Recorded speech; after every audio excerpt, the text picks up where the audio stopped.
Good day po sa inyo at sa ating mga kabarangay. Itago niyo na lamang po ako sa pangalang Mylene. 35 years old, dating taga Maynila pero ngayon ay nasa Ohio, USA. Nakasama ang aking nanay at anak na babae. Isa po akong working mom, ang nanay Lilia ko po. Ang nag-aalaga sa anak ko simula baby ito lalo na kapag nagtatrabaho po ako noon, Papa Dudut. Actually matagal na po talaga akong nakikinig ng mga drama sa radyo until na-discover ko at nagustuhan ang Barangay Love Stories. Ang totoo sa pakikinig ng mga storya ng ating mga kapuso ako nakahanap ng pahinga. Aaminin ko na hindi po madaling maging isang ina at maging breadwinner. Although hindi na po bago sa akin ang konsepto ng pagsisikap dahil estudyante pa lamang ako, ay mataas na po talaga ang pangarap ko para sa amin ng nanay ko. Kaya nga thankful ako dahil kahit na hindi madali ang pinagdadaanan ko sa buhay, ay patuloy pa rin po kaming binibless ni Lord, Papa Dudut. Wala na po akong tatay, Papa Dudut. Pinalaki po ako ng nanay Lilia ko sa pagtitinda ng kung ano-anong merienda sa kalye tulad ng banana Q, kamote Q, turon at maruya. Ako po ang katukatulong niya sa paglalako nito kapag wala akong klase. Mahirap po ang buhay naming dalawa noong araw lalo na kapag mainit ang araw. O di kaya ay inabutan kami ng malakas na ulan sa pagtitinda sa kalye. Madalas na nagkakasakit kami ni nanay tulad ng ubo at sipon tapos pag lumala ay nauuwi sa tarangkaso at sakit ng katawan. Mabuti na lamang po at nakasurvive kami sa mga gamot na nabibili namin sa butika. O di kaya ay nahihingi sa center. Kaya nga nangako ko noon sa sarili ko na magsisikap akong makapagtapos ng pag-aaral para naman guminhawa ang buhay naming magnanay. Fast forward dahil sa tiyaga ng nanay ko at sa pagpupursige ko ay nakapagtapos po ako ng kolehiyo.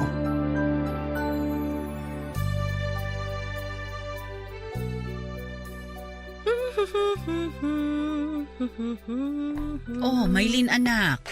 Nandiyan ka na pala. Anong oras ka dumating? Kanina pa po. Mga 30 minutes na, Nay. Buti gising na kayo kasi nakahain na po ang hapunan natin. Tignan nyo, nagluto ko ng paborito nyong pakbet sa gata. Wow, mukhang masarap nga ah. Nag-abala ka pa talaga anak. Galing ka sa trabaho, di ba? Pagod ka. Dapat ako ang nagluto kaso nakatulog ako kaninang 6:00 eh. Eh bakit hindi mo na lang ako ginising? Ayos lang po yun para makapagpahinga kayo, Nay. Ang aga nyo kaya bumabangon para lang ipagluto ko ng almusal at baon ko sa trabaho. Hayaan nyo naman na ako ang magsilbi sa inyo. Nakakahiya pa rin kasi ikaw ang nagtatrabaho. Dapat pagdating mo rito sa bahay natin nagpapahinga ka na lang. Hala, si Nanay oh.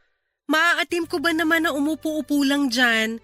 Tsaka kahit kayo ang magluluto, makikisali at tutulong pa rin ako sa inyo. Diba? Bata pa lang masyado na talaga ako mausyoso. Parang hindi pa po kayo sanay sa akin. Sa bagay. O siya, maupo ka na riyan at maghahapunan na tayo anak. Mukhang masarap itong niluto mo ah. Mukha lang. Masarap talaga yan, Nay. Binibiro lang kita. Siyempre alam kong masarap to.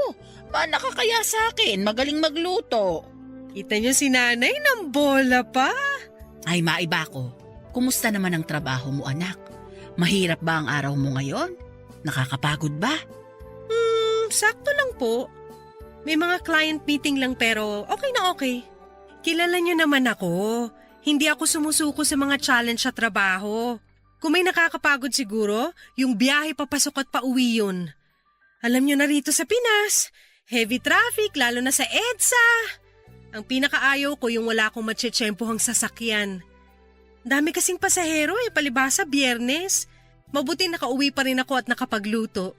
O diba, yan na ang sinasabi ko. Nahirapan ka na sa biyahe, nagluto ka pa pag-uwi. Ikaw talaga Mylene, hindi ka pa rin nagbabago. Kahit nung maliit ka, napakabait mo. Tapos maalalahanin din at higit sa lahat, matiisin. Siyempre, Nay. Kanino pa po ba ako magmamana? Sa inyo lang naman po, di ba? Sa bagay, hindi ka pwedeng magmana sa kapitbahay kasi matapobre yun sila.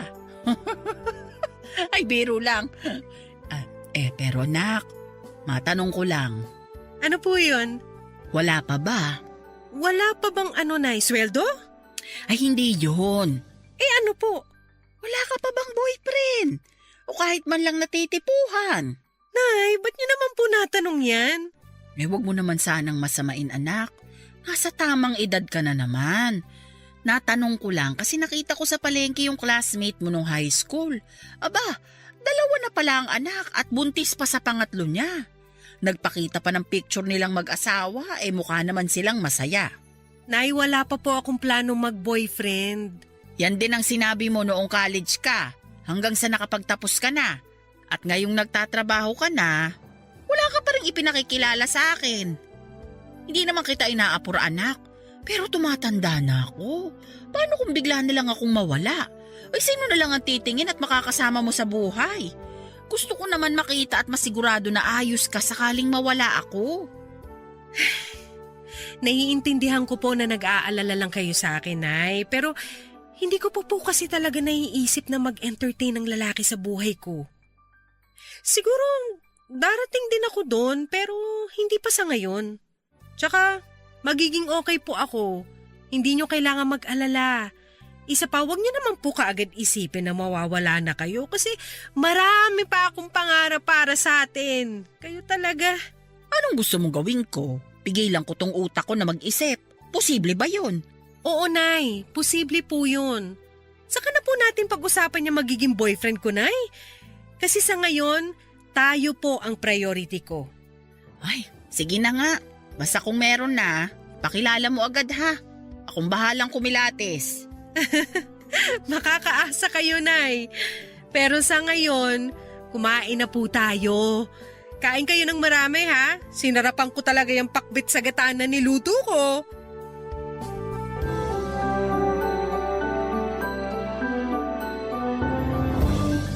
Papadudod simula elementary hanggang college ay consistent awardee po ako.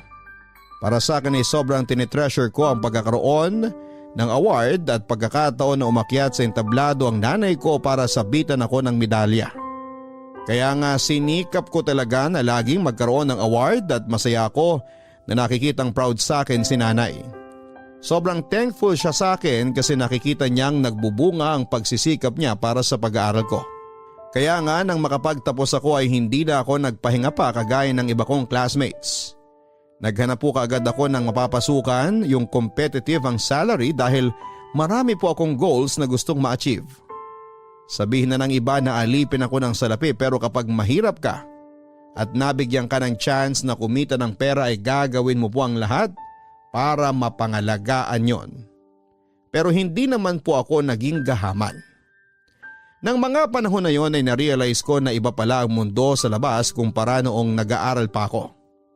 Sabihin na natin na pamilyar na ako doon pero hindi ko pa rin napigilang manibago. Kaya nga sa mga unang taon ko sa trabaho ay hindi po ako na-distract sa ibang bagay tulad ng pagkakaroon ng relasyon. Nagsikap ako at nag-focus sa ginagawa ko hanggang sa napansin ng management namin ang mga ginagawa ko para sa company. Eventually ay na-promote po ako at nagsimulang mag-training bilang supervisor. Lagi po akong ginaganahan sa ginagawa ko dahil gustong-gusto ko naman po ang trabaho ko. Plus mas tumaas ang sweldo ko kaya nagsimula na kaming umahon sa kahirapan ni nanay. Sa katunayan, naibibili ko na siya ng mga gusto niya at hindi na lang mga kailangan namin. Nagpaplano na rin po akong kumuha ng bahay noon para sa aming dalawa although nakalipat na kami sa mas maayos na apartment. Marami pa po akong gustong gawin sa buhay ko, Papa Dudut. Kaya dead man na lamang ako kapag kinukumusta ni nanay ang love life ko. Nape-pressure ako, oo.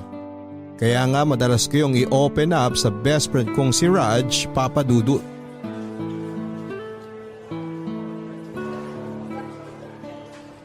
Grabe, malapit na ako magtampo sa'yo, Maylin. O bakit naman? Inaano kita dyan? Ang hirap mo kasing yayain. Lagi kang busy. Pero naiintindihan ko naman ang pagiging workaholic mo. Kaya nga natutuwa ako na sa wakas. Natuloy na rin tong bonding natin. O di ba at least hindi na laging computer ang kaharap ko. Ibang mukha naman. Gwapong mukha, di ba? Ay, ba't parang lumalakas yata ang hangin? Grabe ka talaga sa akin. Gwapo naman talaga ako ah. Oo na. Ikaw pa ba? Malakas ka sa akin eh. Pero masaya din ako na nagkita tayo. Sa totoo lang na-miss kita. Kumusta ka naman? Ito, madalas busy sa family business kahit may sarili akong work. Hindi kasi maasahan yung ibang mga kapatid ko eh. Kaya ako pa rin ang nilalapitan ni mama at papa. Okay lang din naman. Bakit kasi hindi ka na lang mag full-time sa negosyo nyo para natututukan mo? Plano ko na rin naman kapag hindi umukay itong pinagtatrabahuan ko. Ewan, ang gulo na ng management. Simula na magpalit sila ng presidente ng kumpanya. Hindi naman ma-handle ang maayos ng anak ng may-ari. Puro yabang lang. Nangihinaya lang din ako sa panahon na itinagal ko ron. Akala ko kasi magtutuloy-tuloy ang promotion ko. Kaso, mukhang hindi na yung mangyayari. Ayos na lang din. Tinanggap ko na. Sayang naman. Pero mas okay kasi na ikaw ang boss. Tama naman. Pero tignan ko muna mga mangyayari dito sa trabaho ko. Pag talagang basura na, saka na ako magpo-focus sa negosyo ni na mama at papa. Ikaw ba? Kamusta ka? Okay din naman ako. Laging busy sa work. Wala nang panahong lumabas. Huwag ganun. Dapat matuto ka rin mag-unwind. Maiksi lang ang buhay, Maylene. Kahit gaano ka pa ka-goal-oriented na tao, huwag mo ubusin ang oras mo kakatrabaho. Sige ka, baka magkasakit ka niyan. Nax, concerned. Pero thanks sa reminder. Pero alam ko naman yun. Kaya nga naisip ko maghinay-hinay muna lately. Saktong trabaho lang. Nasisitan na rin kasi ako ni nanay. Paano kahit sa bahay namin nakatutok ako sa laptop?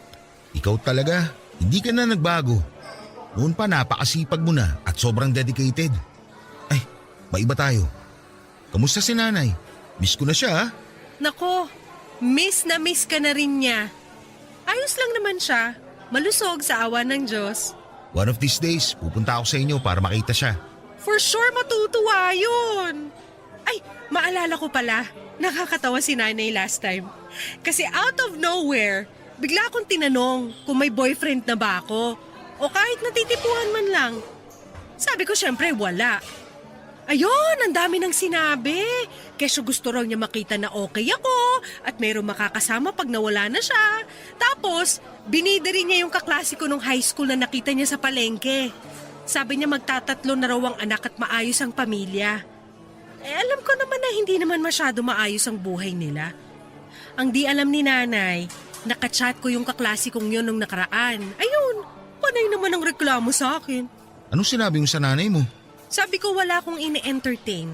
At wala pa akong balak magka-boyfriend sa ngayon. Hindi mo naman masasabi yan. Kasi paano kung may magparamdam, di ba? Well, mas nakafocus kasi ako ngayon sa goal ko para sa amin ni nanay kesa mag-boyfriend. Alam mo naman yun, Raj, di ba? Oo, alam ko. Pero mahirap din kasi magsalita ng tapos. Pag tinamaan ka na ng pana ni Cupido, wala kang magagawa para pigilan yun. Madidistra ka talaga pag na-inlove ka. Yan ang ayaw ko mangyari. Kaya hanggat kaya ko, iniiwasan ko talaga yan. Kaya nga gagawin mo lang inspiration para hindi maging distraction. Sa ganun, mas gaganahan kang gumising sa umaga, pumasok sa trabaho, at makipagbuno sa heavy traffic sa EDSA.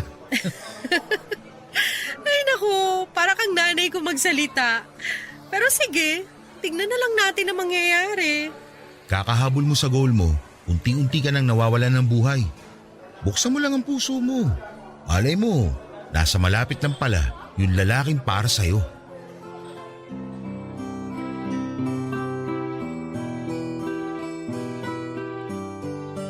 Kababata ko po at matalik na kaibigan si Raj Papadudut. Naging classmate ko rin siya noong elementary at high school. Pero magkaiba kami ng pinasukang paaralan noong college. Pero hindi po nagbago ang turingan namin sa isa't isa at mas naging close kami lalo nitong nagsimula na kaming magtrabaho after graduation. Alam po ni Raj ang mga pangarap ko sa buhay at sa nanay ko, Papadudut. Sabihin na natin na open book ako sa kanya. Pinagkakatiwalaan ko po siya at alam kong ganun din siya sa akin. Kumpara po sa pamilyang kinalakhan ko ay well-off po ang pamilya ni na Raj. May food business ang family niya kaya maayos po ang buhay nila. Hindi ganong kayaman pero sapat at hindi nagugutom katulad ng naranasan namin ni nanay noong araw. Pero sa kabila ng lahat ay lumaking mabait at mapagkumbaba si Raj, Papa Dudut. Papa Dudut, aaminin kong napaisip ako sa mga sinabi ng best friend ko. Hindi naman po kasi ako man-hater and in fact ay nagkaka-crush din naman ako noong nag-aaral ako. Sadyang ako na lang po ang kusang umiiwas kapag alam kong malapit na akong ma-fall. Siyempre para sa akin, mawawala ako sa focus ko sa pag-aaral kapag nagpapasok ako ng ibang tao sa buhay ko. Hindi rin po ako believer ng mga tinatawag nilang inspiration. Kapag nagkarelasyon, para sa akin ay abala lamang po yun. Sa kabila ng lahat ay hindi ko pa rin naman po inaalis ang pagkakaroon ko ng sariling pamilya in the far future. Nasabi kong sa malayong hinaharap kasi wala pa talaga sa isip ko na tumatanda na ako at kailangan ko na palang magkaroon ng karelasyon. Sa kabilang banda, Papa Dudut, ay marami rin pong nanliligaw sa akin noong nag-aaral ako and even sa current workplace ko, Papa Dudut. Pero dahil nga mas focus ako sa studies ko noon and ngayon sa trabaho ay hindi ko sila masyadong pinagtutuunan ng pansin. Bukod doon ay nasasanay na rin ako sa buhay single kaya parang wala na lang sa akin ang iba kong kaibigan na in a relationship. Affected pa rin naman ako kapag may nagtatanong kung kailan ko plano magjowa o lumagay sa tahimik kaya nga thankful ako dahil nandyan si Raj, Papa Dudut. Siya lang po ang tanging kaibigan na meron ako. At masaya ako dahil nanatili ang aming communication despite our busy schedule sa work. Wala rin pong girlfriend si Raj ng panahon na yon kaya wala namang magagalit sakaling lumabas kami para magkwentuhan. Kilala rin po siya ng nanay ko, Papa Dudut. Sa katunayan ay parang anak na po ang turing ni nanay kay Raj. Mabait din po si Raj kay nanay. Sa tuwing pumupunta siya noon sa dating tinitirhan namin at kahit noong nakalipat na kami ay hindi nawala yung mabuting treatment niya kay nanay. Lagi rin pong may dalang regalo si Raj kapag birthday ng nanay ko. Binibigyan din niya ito ng flowers tuwing Valentine's kaya nga hindi katakataka na suportado ni nanay sakaling si Raj ang maging boyfriend ko.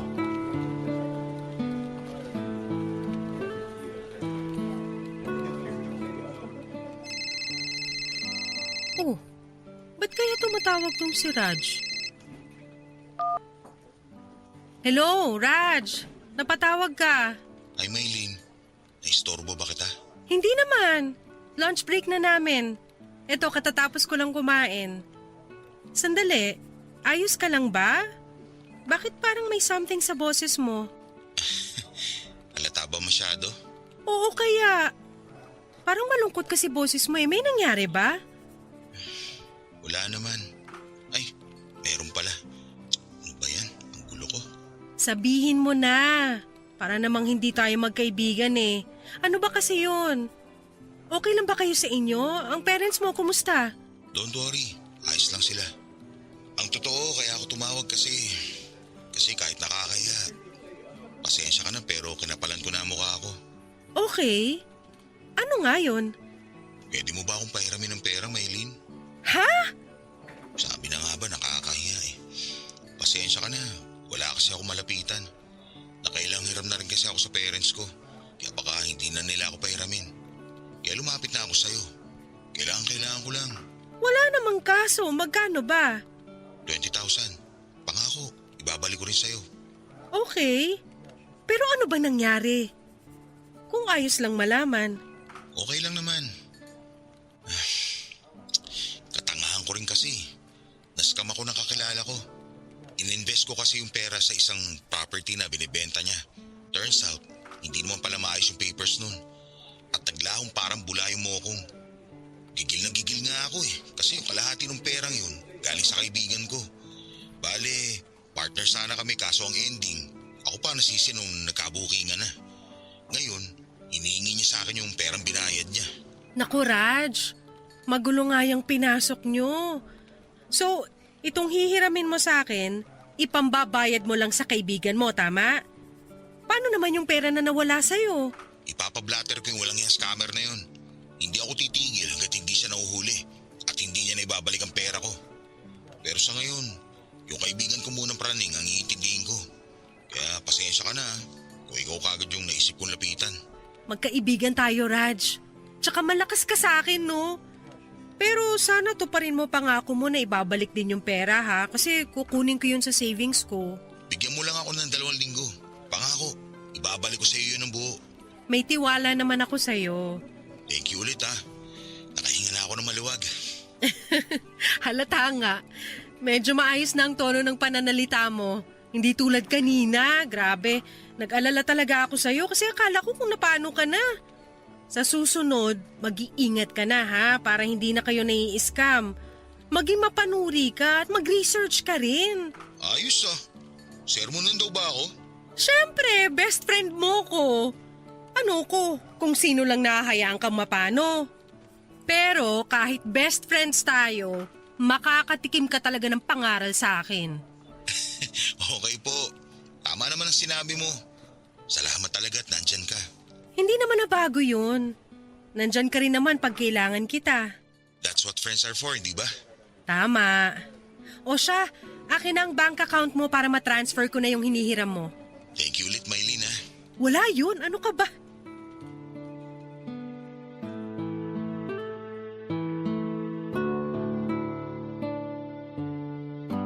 Papadudot kahit galing sa well-off family si Raj, ay may ugali siya na laging short sa pera at madalas ako ang hinihiraman niya. Nung nag-aaral kami minsanan lamang yon, syempre kasi isang kahig at isang tuka lamang naman kami ng nanay ko. Pero nitong nag-start na kaming mag-work and syempre meron na rin pinagkakakitaan ay may sa ilang beses na rin siyang nangihiram sa akin ng pera. Hindi ko po yon minamasama dahil kaibigan ko siya at agad din naman niyang ibinabalik ang hiniram niyang pera. Pero hindi ko rin po mapigilang mapaisip kung bakit lagi na lang kapos sa pera si Raj. Don't get me wrong.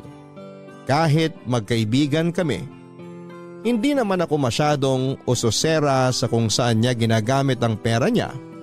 Unless tinanong ko at ayos lang sa kanya na ikwento. Pero wala po talaga akong ideya doon sa mga nakaraan niyang hiram. Kung may extra naman ako ay hindi ako mahirap hiraman, basta ibabalik lang dahil hindi ko naman pinupulot sa kalsada ang perang kinita ko na ang puhunan ay dugot pawis ko. Di nagtagal ay nawala na rin sa isipan ko ang tanong ko tungkol sa pinagkakagastosan ni Raj ng pera dahil madalas siyang kapusin. Naging abala na po kasi ako sa trabaho at sa mga goals namin ni nanay. Hindi pa rin po nagbabago yung stand ko that time tungkol sa pagiging single. Hindi pa rin po ako nag-entertain ng suitor dahil ayokong mahati ang atensyon ko sa ibang bagay. Eventually ay hindi na rin naman ako masyadong tinatanong ni nanay kung kailan ko planong magpaligaw o mag-boyfriend dahil mukhang naramdaman niya na hindi pa po talaga ako interesado. Kung kukumustahin niyo kami ni Raj ng panahon na yon, para sa akin ay casual ang relationship namin as best friends. Not until muli na naman siyang nagtapat sa akin ng kanyang feelings.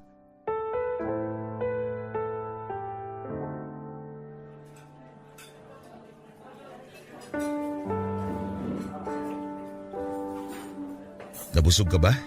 Oo. Pero bakit parang ang romantic naman ang setup natin ngayon? Anong okasyon? Wala naman. Gusto lang kita i-treat sa isang magandang restaurant. Masarap pagkain nila rito, no? Natatandaan ko kasi sabi mo, gusto mong sumubok ng ibang putahe. Wow! Naaalala mo pa pala yun? Grabe ang memorya mo ha! Ako nga hindi ko natanda na sinabi ko yun eh. High school pa tayo nung sabihin mo yun. At hindi ko yun makakalimutan. Kaya nga sa tuwing may pagkakataon, nagdadala ako ng mga pagkain na inspired sa ibang bansa na luto ng mama ko para matikman yun ni nanay. Na-touch naman ako, Raj. Thank you kasi hindi mo nakalimutan. Hindi talaga. Paano ko makakalimutan? Best friend kita. Best friend nga lang ba? Kilala kita. Hindi ka magpapaganito kung walang something. Maylin naman. Walang something, no? Gusto ko lang talagang gawin to kasi masaya ako na nagkakilala tayo. Kumbaga, para sa akin, hulog ka kasi ng langit. Sobra naman yung hulog ng langit. Tinutubuan din ako ng sungay at buntot. Puro ka naman biro eh. Oh, ba't parang kinakabahan ka? Naku Raj, iba talaga kutob ko. May pasabi-sabi ka pang walang something pero alam kong meron. Ano pa kasi yun? Share mo na. Ay, wala talaga akong lusot sa'yo. Sige na nga. Ano kasi, Maylin, di ba, alam mo naman na higit pa sa kaibigan ang tingin ko sa'yo?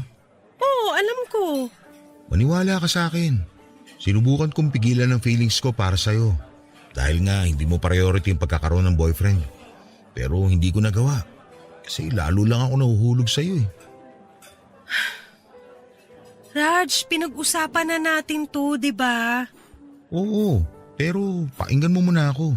Please? Okay. Sige, ituloy mo. Para sa akin, ikaw yung babae na gusto kong maging girlfriend. Kasi napaka-espesyal mo. Mabait kang anak, ang hardworking mo. Tapos, maaasahan ka pang kaibigan. Saka kahit nung nag-aaral pa tayo, in love na ako sa'yo eh. At hindi yun nabawasan hanggang ngayon. Lalo pa nga yata nadagdagan. Espesyal ka rin naman sa akin. Mabait ka, maalalahanin. Gustong-gusto ka nga ng nanay ko para sa akin kahit noon pa pero alam mo naman ang sagot ko, di ba? Hindi mo ba pwedeng subukan? Wala namang masama kung liligawan kita. Pareho naman tayong single. Pero hindi ko priority ang pagkakaroon ng relasyon, Raj. Marami akong goal sa buhay. Ayoko ng distraction. Pasensya ka na kung hindi pa rin ang isasagot ko sakaling magtatapat ka ulit ng feelings mo. Actually, plano ko talagang magtapat sana sa'yo ngayon. Akala ko kasi, sa maraming taong pagkakaibigan natin, magkakaroon na ako ng pag-asa sa puso mo. Pero wala pa rin pala. Alam ko hindi ako dapat magtampo. Alam ko dapat irespeto ko ang desisyon mo. Pasensya ka na kung hindi ko pa rin mapigilang malungkot ha. Naiintindihan kita. Pasensya ka na rin kung wala akong magawa para hindi ka na malungkot. Naku, ayos lang yun. Mawawala rin to. Saka naging honest ka lang din. Mabuti nga sinabi mo para alam ko kung saan ako lulugar. Thank you for understanding, Raj. Thank you ulit sa pagiging honest. Paano? Hatid na kita pa uwi. Medyo gumagabi na rin. Baka hinahanap ka na ni nanay. Oo nga, sige. Tara na. Salamat sa masarap na dinner, ha?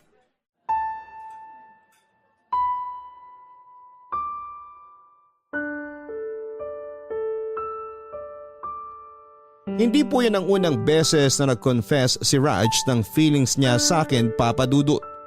Part of me ay aminado na kinilig kasi kilalang kilala ko na siya. Bukod doon ay kung ibang babae ako ay magkakagusto po kagad ako kay Raj dahil nga mabait siya, magalang at guwapo. Matangos po ang ilong niya, moreno at matangkad, Papa Dudut. Mga katangiang hinahanap ko personally sa isang lalaki. Natatandaan ko na nagsabi na rin siya na gusto niya ako noong after high school graduation namin pero nireject ko lamang siya dahil mas focus ako sa college life ko noon, Papa Dudut. Akala ko na wala na lang yung feelings na yon kaya nagulat ako nang muling magtapat sa akin si Raj pagkalipas ng ilang taon. Well, hindi naman po ako manhid, Papa Dudut. Ramdam ko po ang mga special treatment niya sa akin pero sa kabilang banda. Mas malinaw sa akin na hindi pagbo-boyfriend ang priority ko, Papa Dudut. Masakit sa akin na tanggihan si Raj, but for me, he deserves someone better than me. Hindi lang naman po akong babae sa mundo, Papa Dudut, na pwede niyang pagtuunan ng feelings niya. Na-mention ko po kay nanay ang pagtatapat sa akin ni Raj at sinabi niya na sayang daw kasi tinanggihan ko. Dagdag pa ng nanay ko ay bakit daw hindi ko bigyan ng chance si Raj. Kasi sincere naman ito at mabait pa. Gustong gusto ko siyang bigyan ng chance pero hindi pa po ako handa, Papa Dudut.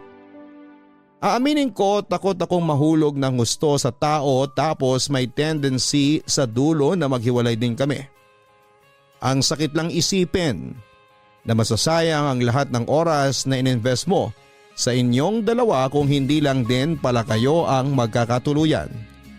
Sabihin nyo na advance ako mag-isip pero nagpapakatotoo lamang ako. Months later after kong i-reject si Raj, dumalang ang communication namin papadudot.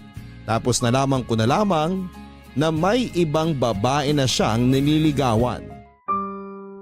Papadudot, totoo na mararamdaman mo ang importansya ng isang tao kapag nawala na siya sa iyo. Yun kasi ang eksaktong pakiramdam ko nang malaman kong may iba ng babaeng tinitingnan si Raj.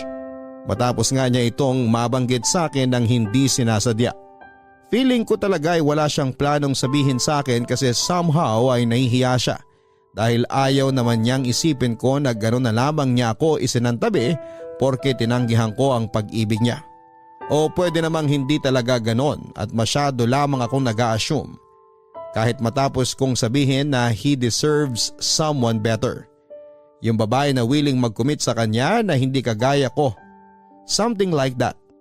Pero yun nga, ang sakit pa rin kasi na may iba na siyang tinitingnan. Hindi na ako yung madalas niyang i-chat or i-text para yayaing kumain sa labas o magkape dahil nga may iba na siyang niyayaya. Alam ko na katangahan ko kaya nangyari yon pero doon ko po na-realize na matagal ko na po palang gusto si Raj, takot lamang akong sumubok. At matapos ngang merong ibang babae na di hamak na mas matapang kesa sa akin, masaya na malungkot po ang pakiramdam ko ng mga panahon na yon, papadudot. Doon ko po naisipang maghinay-hinay, papadudot. Kumbaga imbes na magpakalunod sa trabaho at magpakabisi kagaya ng madalas gawin ng ibang nagmo-move on, kahit di naman naging kami ni Raj, ay kabaliktaran po noon ang ginawa ko. Natuto po akong sumama sa mga office mates ko na lumabas o di kaya ay gumimik. Imbes na suluhin ko ang sakit na nararamdaman ko ay nag-entertain po ako ng ibang tao. Nakipagkaibigan po ako, nakipag-usap sa mga manliligaw sa akin although wala naman akong plano noong sagutin sila kasi nga na kay Raj pa rin ang puso ko.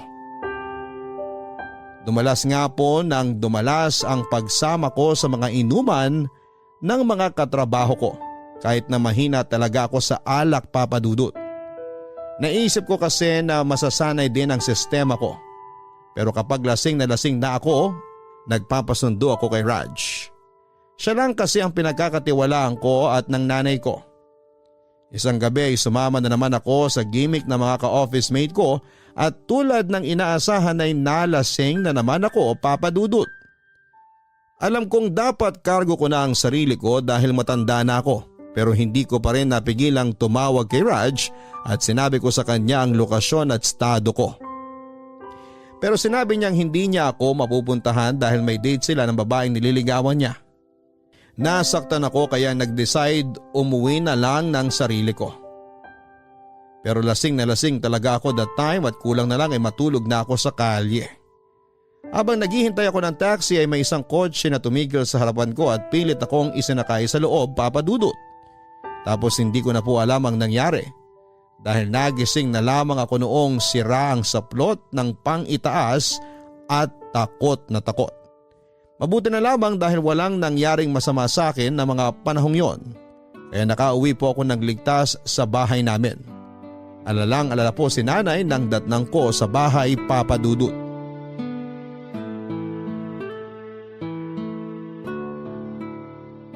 Sigurado ka ba na walang masakit sa'yo? Gusto mo bang dalhin na kita sa ospital? Ayos lang po ako, Nay. Huwag po kayo mag-alala sa akin. Anong mag-alala? Tingnan mo nga yung itsura mo. O sige, sabihin mo, sinong nanay ang hindi mag-aalala sa anak nila na ganyan ang itsura? Ha? Ano bang nangyari sa'yo? Bakit ka inumaga? Hindi ka man lang tumawag o nag-text. Pasensya na kayo. Nagkasarapan po kasi kami ng inuman ng mga katrabaho ko. Tapos nalasing ako kaya hindi na ako nakapag-text o tawag man lang. Ano? Tingnan mo, nagpakalasing ka pa. Hindi ka naman dating ganyan, anak. Hindi ka naman umiinom, di ba? Sorry po, Nay. Hindi ko po intensyon na mag-alala kayo. Ayos lang po ako. Wala naman nangyaring masama sa akin eh. Hindi ko na po uulitin, pangako po. Aba, dapat lang kasi tatamaan ka talaga sa akin pag inulit mo pa yan. Masyado lang po akong stress nitong nakaraan. Kaya sumasama-sama ako na lumabas sa mga katrabaho ko. Wala namang masama kung sumama ka sa kanila. Pero ayoko yung ganyang maglalasing ka tapos hindi ka pa magsasabi. Ano na lang ang iisipin ko, di ba? Saan kita hahanapin sakaling mawala ka? Anak naman, pinag-alala mo ko ng husto. Kaya nga po humihingi ako ng paumanhin. Promise hindi na po mauulit, Nay. Dapat lang. Hindi mo maaalis sa nanay ang mag-alala. Mukhang lasing ka pa pag uwi mo. Sigurado ka bang ayos ka lang? Opo. Medyo hilo lang pero ayos lang po ako. Nagsasabi ka ba ng totoo? Nay naman, wag na po kayo makulit, pwede? Hindi ako makulit. Nanay ako. Ramdam ko kapag may mali sa'yo. Kilalang kilala kita nung maliit ka pa. Sa akin ka nang galing eh. Alam ko naman po yun, pero nagsasabi po ako ng totoo. Siguro maliligo na lang po muna ako tapos magpapahinga. Kumain ka na ba? Hindi pa po. Mamaya ka na matulog. Pagkaligo mo, kumain ka muna. Magluluto ako ng sopas para mainitan yung sikmura mo. Nay, pwede po bang payakap? Oo naman. Oh, ano ba kasing problema, anak? May masakit ba sa'yo? May umaway ba sa'yo? Binastos ka ba? Sabihin mo sa akin. Wala pong ganun nangyari, Nay. Ayos lang po ako.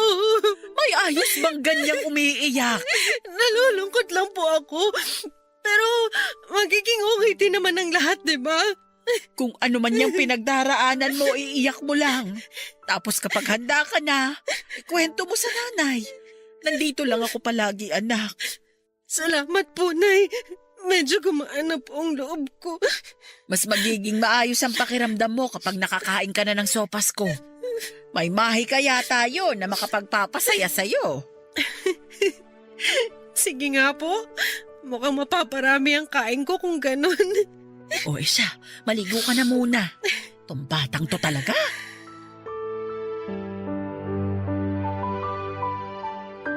Tuliro po ako ng panahon na yon, Papa Dudut, dahil malaki ang posibilidad na napagsamantalahan ako. Pero wala naman po akong ideya kung sino ang gumawa noon sa akin. Lasing na lasing ako noon at hindi malinaw ang mga nangyari sa akin sa isipan ko. Kaya hindi rin po ako nagsumbong sa otoridad kahit matapos kong sabihin sa nanay ko ang nangyari sa akin. Hindi niyo ako masisisi. Pinangibabawan po ako ng takot at pag-aalala sa mga sasabihin ng ibang tao sakaling malaman nga nila ang nangyari sa akin. Kaya naman binaliwala ko po ang kaba na nararamdaman ko that time at pinilit kong maging okay. Pero aaminin kong sobrang hirap, Papa Dudut. Bumalik po ako sa trabaho, nagpaka-busy po ako at kulang na lamang ay sa office ako tumira, Papa Dudut. Nilunod ko po ang sarili ko sa mga gawaing pang-opisina para makalimutan ko ang nangyari sa akin. Ang akala ko ay makakapag-move on ako kahit gabi-gabi akong binabangungot pero isang araw ay nagkatotoo po ang masamang panaginip ko. Matapos kong makaramdam ng komplikasyon na nagdadalang tawa ko. Nung una in denial pa ako, Papa Dudut.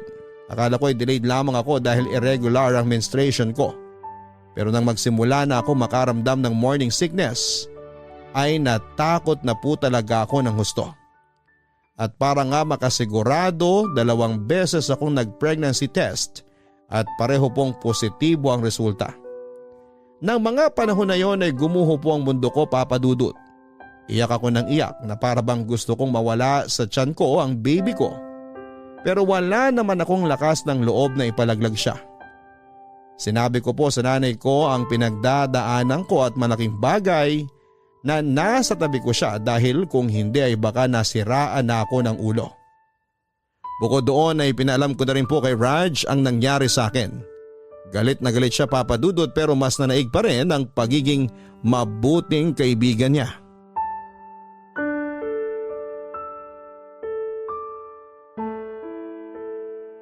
Natatakot ka pa rin ba? Masisisi mo ba ako? Ngayon lang ako magkaka-baby. Paano kung hindi ko magampanan ng tama ang pagiging mabuting nanay sa magiging anak ko? Naniniwala ako na makakaya mo. Saka hindi ka naman mag-iisa sa pagpapalaki sa baby mo. Nandyan ang nanay mo. Ako. Nandito rin ako, Maylin. Alam ko nandyan ka, pero ayoko namang iasa sa'yo lahat. Natutuwa ako kasi dinadalaw-dalaw mo ko simula nung malaman mong buntis ako. Alam kong busy ka rin sa buhay mo kaya salamat. Basta para sa'yo at sa magiging anak mo, palagi ako may oras. Paano ang girlfriend mo? Ayokong isipin niya na may kahati siya sa oras mo. Ano ko ba naman? Wala akong girlfriend. Ha? Pero, di ba meron kang dinidate na babae? Meron, pero hindi naman naging kami. Naku, Raj. Sorry. Bakit ka naman nagsusorry? Ako ang umayaw, Maylin. Naisip ko kasi na ang unfair dahil wala naman akong pagtingin sa kanya. Ang totoo, ikaw pa rin ang gusto ko, Maylin. At hindi ko mapilit ang puso ko na tumingin sa iba kahit na anong gawin ko.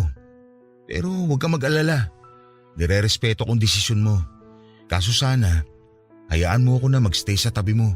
Lalo na ngayon na may pinagdadaanan ka. Ayoko magsisi ka kasi baka balang araw ma-realize mo na hindi palang buhay kasama kami ng anak ko ang gusto mo. Ano bang sinasabi mo? Hindi mangyayari yun dahil sinasabi ko sa'yo na siguradong-sigurado ako, Maylin. Alam ko masyadong mabilis ang mga pangyayari. Ayaw din kita ma-pressure, lalo na ngayon na dapat mas mag-focus ka sa baby mo. Pero hindi ko kasi matiis na hindi sabihin at patunayan sa'yo ang nararamdaman ko. Gusto kita, mahal kita. At hindi nagbago ang nararamdaman ko sa'yo kahit na magkakaanak ka na.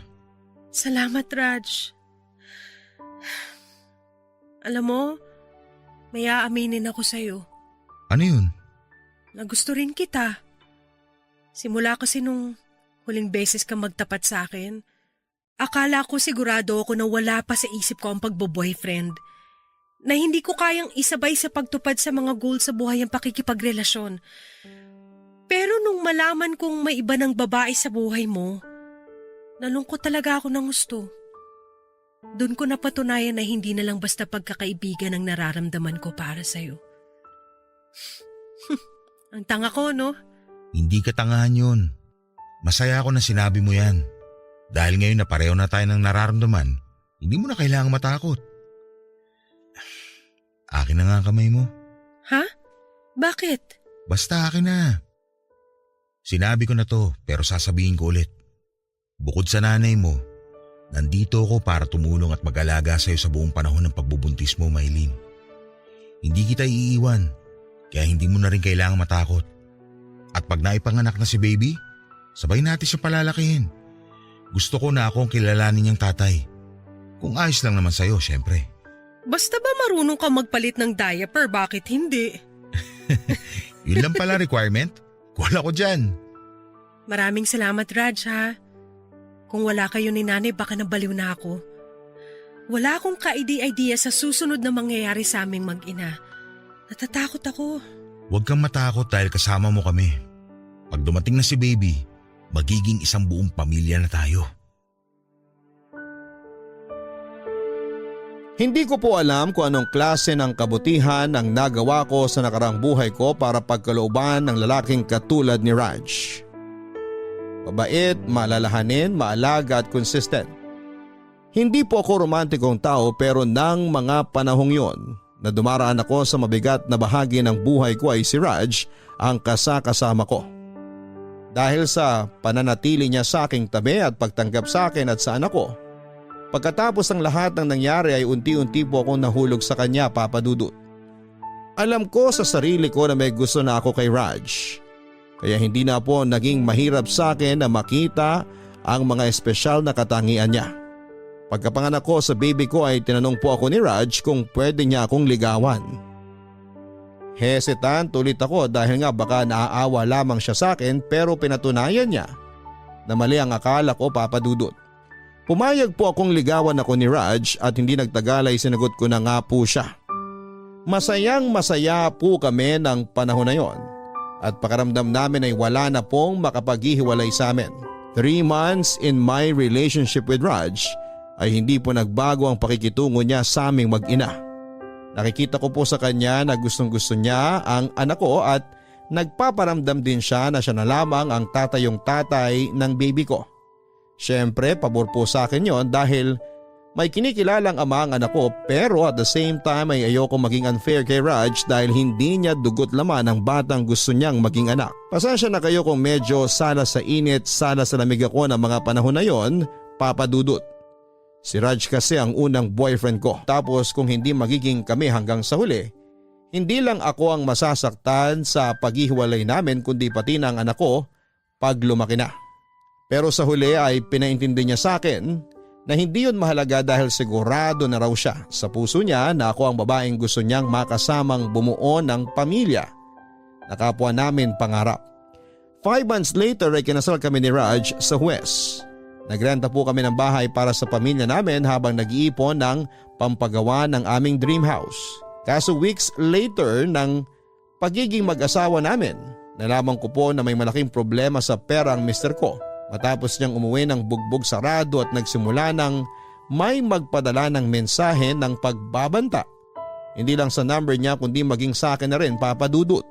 Tapos inamin po sa akin ni Raj na may malaki siyang utang na pera sa mga kaibigan niya na nilustay niya noon sa kasino at iba pang uri ng sugal.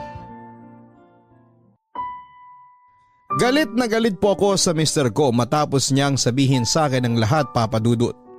Kung paanong madalas siyang ma-short noon sa pera kaya siya nangihiram sa akin ay dahil nga involved siya sa sugal. Hindi na lang daw po niya na malaya na nalulong na siya rito dahil nung una ay nananalo siya at malaki ang nakukubra niyang pera. Humingi ng tawad si Raj sa akin pero hindi ko alam kung paano siya patatawarin. Yung mga pagbabanta sa kanya ay totoong nakakatakot. Ayaw kong madamay kami ng anak ko kung sakali, Papa Dudut. Nangako po sa akin si Raj na hindi yon mangyayari dahil po protektahan niya kaming mag-ina. Sabihin niyo na pong marupok ako pero nagtiwala ako sa mister ko. Binigyan ko rin siya ng ikalawang pagkakataon bagaman sinabi kong ayusin muna niya ang gusot na pinasok niya. Kaya nga matapos noon ay ginawa ni Raj ang lahat para makaipon ng perang ipambabayad sa mga pinagkakautangan niya. Hindi po sinabi ni Raj kung magkano lahat ng utang niya, pero malaki po yon para harasin siya o pagbantaan ng mga hiniraman niya. Sinuhestyon ko nga na magpa-blatter pero ayaw po ng mister ko. Hindi na ako makatulog ng maayos sa gabi dahil ang dami kong iniisip. Paano na lamang kung biglang may pumasok sa bahay namin tapos saktan kami ng baby ko? O kaya sa labas pag nag-commute kami o nag-grocery? Sobrang affected na po ang daily life namin, Papa Dudut. Dahil doon ay nag-decide kami ni Raj na umuwi muna kaming mag-ina sa nanay ko habang nagpaiwan si Raj sa apartment namin. Mahal ko siya pero mas mahal ko po ang anak ko. Gagawin ko ang lahat para maprotektahan ang baby ko, Papa Dudut. Hindi naman umalma si Raj dahil iniisip din niya ang kaligtasan namin. Sinabihan ko na lamang siya na mag-iingat at huwag na niyang isasangkot ang sarili niya sa malaking utang. Sumang-ayon naman po si Raj at madalas kaming mag-usap via video call. Kaso isang gabi ay may natanggap po akong chat message mula sa isang unknown account sa Facebook kung saan ay nag-send din ito ng mga pictures noong lasing ako at nasa isang kotse habang nakagapos at walang malay. Pero ang nagpatindig ng balahibo ko ay nang makita ko sa naturang larawan ng mister kong si Raj, Papa Dudut.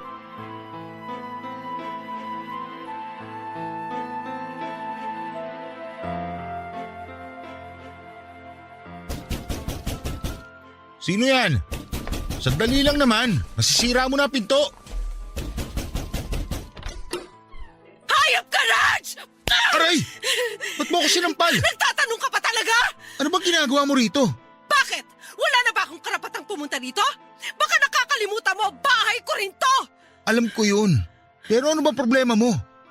Ayos ka lang ba? Ano ba nangyari? Ano nangyari? Galing mo rin magbaang-maangan, no? Pag best actor yung aktingan mo, hayop ka! Hindi kita maintindihan. Ano ba kasing meron? Tignan mo to! Tignan mo to! Ah! Ikaw to, di ba? Hindi yan mukhang inedit kaya huwag ka na magde-deny. Sabihin mong hindi ikaw to! Papasagin ko tong cellphone ko sa mukha mo! Maylin, magpapaliwanag ako. Please. Sige! Dalian mo hanggat kaya ko pang kontrolin ang sarili ko! Bilis! Magsalita ka!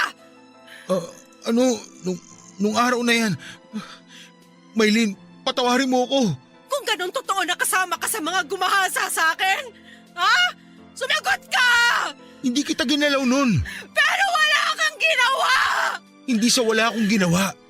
Wala akong nagawa.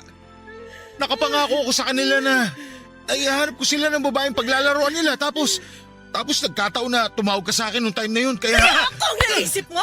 Aray! Napakademonyo mo! Paano mo nagawa sa akin ang bagay na yun? Kaibigan Maylin! mo ako, di ba? Sandali!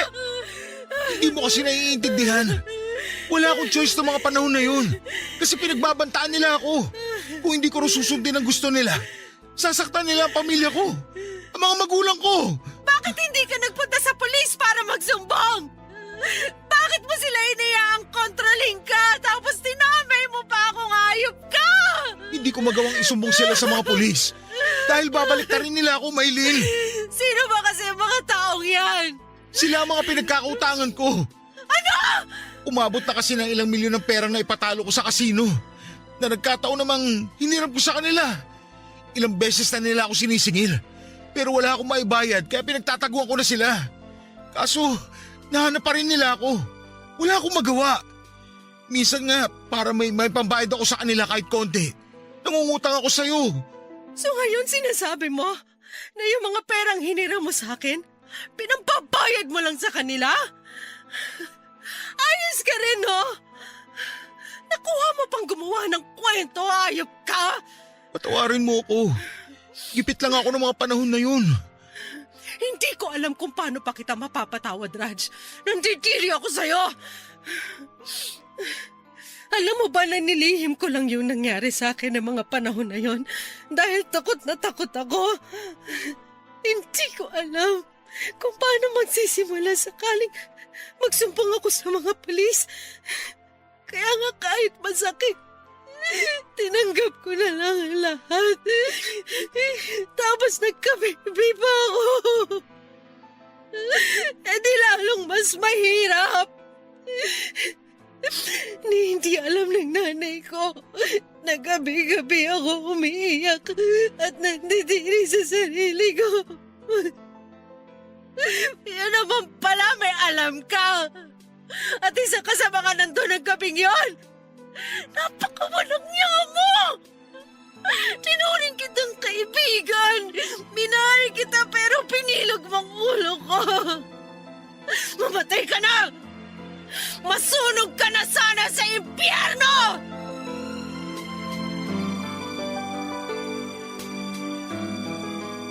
Papadudot, gusto ko nang mamatay ng araw na yon matapos aminin ni Raj na kasama siya sa gumahasa sa akin.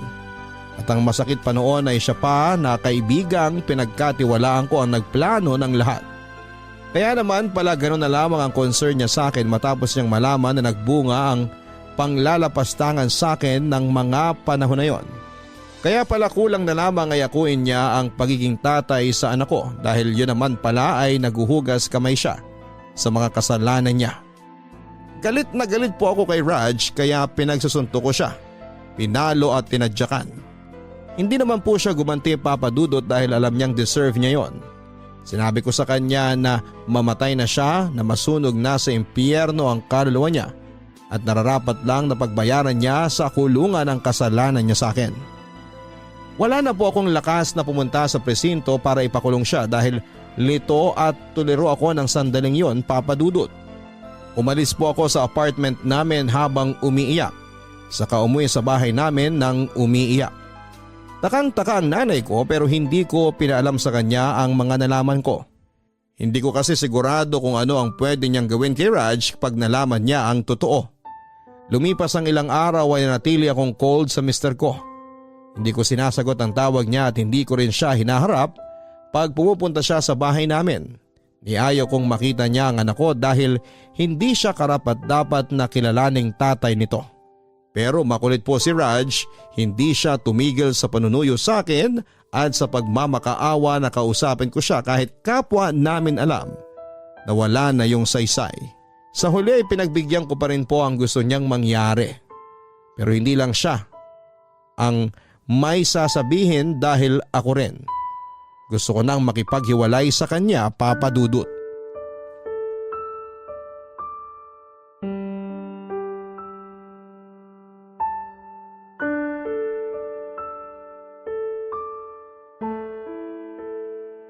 Gusto ko na makipaghiwalay sa'yo. Dahil hindi ko na masisikmura na makasama ka pa sa buhay ko. Sukang-suka ako sa pagmumukha mo. Maylin, please. Pag-isipan mo muna ang gusto mo mangyari. Paano na lang si baby? Lalaki siyang walang ama. Mas mabuti nang wala siyang kilalaning ama. Kaya ko naman siyang palakihin mag-isa eh. Tsaka ang kapal din ang mukha mo, no? Hindi porke hindi ka nabubulok ngayon sa kulungan, ibig sabihin pinatawad na kita. Para sabihin ko sa'yo, walang kapatawaran ng kasalanang nagawa mo kasama yung mga demonyong pinagkakautangan mo. Alam mo, Diyos na lang ang bahalang gumanti at magparusa sa inyo. Maawa ka naman sa akin. Pinagsisisihan ko naman ang mga kasalanan ko eh. Kung iiwan niyo ako, paano na lang ako? Please, Maylin, parang awa mo na. Huwag mo naman akong iwan ng ganito. Kung hindi tayo maghihiwalay, hindi rin tayo magsasama ng matagal. Magiging magulo lang ang pamilya natin. Ayokong kalakihan yun ng anak ko. Kaya ngayon pa lang, tapusin na natin ang lahat. Alam mo, nagsisisi ako na pinakasalan pa kita eh. Pero dahil mahalaga pa rin sa akin ang pagkakaibigan natin, mas pipiliin ko na lang na ibaon sa limot ang kasalanan mo dahil may bago na akong responsibilidad. Yun ay ang anak ko. Pero saan ako pupunta? Sino na lang makakasama ko sa buhay? Ayoko mag-isa. Hindi ko alam. Wala akong pakialam. Unahin mong ayusin ang gusot na pinasok mo dahil labas na kami dyan. Ayoko na ulit madamay sa paghuhugas kamay mong hayop ka. Hindi ko na rin problema kung saan ka pupunta dahil malaki ka na. Nagawa mo nga ang kahayupang yun na mag-isa ka eh. Tapos biglang hindi mo na kayang tumayo sa sarili mong mga paa. Sira ulo ka rin, no? Please, Maylin. Hindi ko kaya na mawala kayo ng anak mo sa buhay ko. Hindi mo ba narinig ang sinabi ko? Wala akong pakialam. Gusto ko na nga sana tamaan ka ng kidlat ngayon dyan eh, sa kinatatayuan mo. Napaka-demonyo mo. Pinakasalan mo lang ako dahil nakukonsensya ka sa kasalanan mo, no? Niloko mo kami ng anak ko, binilog mo kami at ginawa mo kaming mga tanga. Alam mong mabuti mong gawin, ha? Pumunta ka sa presinto, isuko mo yung sarili mo. Kung ayaw mo, bahala ka na sa buhay mo kasi pagod na ako sa mga problemang binigay mo sa akin. Gusto ko na lang mag-move on at mag-focus sa anak ko nang hindi ka kasama. Pag-isipan mo muna, Maylin. Baka nabibigla ka lang. Sigurado na ako sa desisyon ko. Ilang beses ko na rin naman pinag-isipan to eh. Ayoko na makisama sa'yo. Ayoko na makisama sa taong ginawan ako ng matinding kasalanan. Hindi ka lang demonyo. Sinungaling ka pa. Kaya sige, sabihin mo, paano pa kita pagkakatiwalaan? Ano bang gusto mong gawin ko para mapatawad mo? Gusto mo bang lumuhod ako? Sige, luluhod ako, Maylin. Kung pwede nga lang mawala lahat ng sakit dahil lang sa pagluhod mo. Pero alam naman natin imposible mangyari yun, di ba? Kaya please lang, wag mo nang dagdagan ang pagkainis ko sa'yo. Tanggapin mo na lang na dito na tayo natatapos. Na hindi na tayo maaayos kahit lumuha ka pa ng dugo.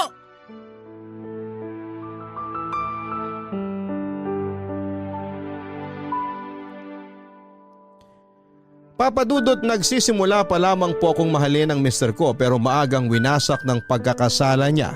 Hindi lang sa kasal namin, kundi maging sa batas ang aming pagsasama. At kahit na umiyak pa siya ng dugo ng panahon na yon ay hindi ko po siya mapapatawad. Sa huli ay naghiwalay din po kami ni Raj na hindi alam ng nanay ko ang totoong dahilan. Pinili kong isekreto na lamang ang lahat dahil ang gusto ko na lang ng panahon na yon ay mag-move on. Pero hindi naman po basta-basta natuturuan ng puso na huwag nang ibigin ang isang tao. Aaminin ko, naging mahirap rin sa akin na kalimutan si Raj. Na hindi ko lang naging mister kundi naging matalik ko rin kaibigan. Pero inisip ko na lamang ang lahat ng sakit at pighati na ginawa niya para ako ay tuluyang makausad. Bukod doon ay mas nag-focus ako sa aking anak Papa Dudut. Di nagtagal ay tuluyan na nga pong natanggap ng mga magulang namin ang paghihiwalay namin ng landas ni Raj. Nagpatuloy kami sa buhay namin Papa Dudut until years later ay nabalitaan kong na-diagnose ng colon cancer ang dati kong mister. Ako po naging kasakasama niya sa mahuling sandali ng buhay niya bago siya na maalam. Kahit po ilang taon na ang lumipas at magpahanggang sa ngayon, nalulungkot pa rin ako sa pagkawala ni Raj. Pero hindi ko po yon hinahayaan na mamayani sa akin dahil mas mahalaga sa akin ang kasalukuyan. Sa ngayon ay masaya po kong sabihin na naka-move on na ako ng tuluyan sa mga pinagdaanan ko. At ang lahat ng yon ay nagsisilbi na lamang aral sa akin Papa Dudut. Nakatulong din po kasi ang pag-migrate namin sa Amerika para magsimula ng bagong buhay kasama ang anak ko at ang aking nanay. Maraming salamat po sakaling mapili po ninyong basahin ang aking Barangay Love Stories. Ingat po kayo palagi dyan sa Pilipinas and more power po sa inyong programa. Ang inyong forever kapuso at ka-barangay, Mylene. Kapag nagkakasala sa atin ang isang taong mahalaga sa buhay natin, ang pinakamatapang nating pwedeng gawin ay ang magpatawad at lumimot. Pero ang ibahagyang storya at mga aral na natutunan natin mula sa masalimuot na karanasang ito ay higit na mas kahanga-hanga. Kaya saludo kami sa iyo Mylene dahil hindi ka nagdalawang isip na ipadala at ipagkatiwala mo sa programa namin ang iyong storya.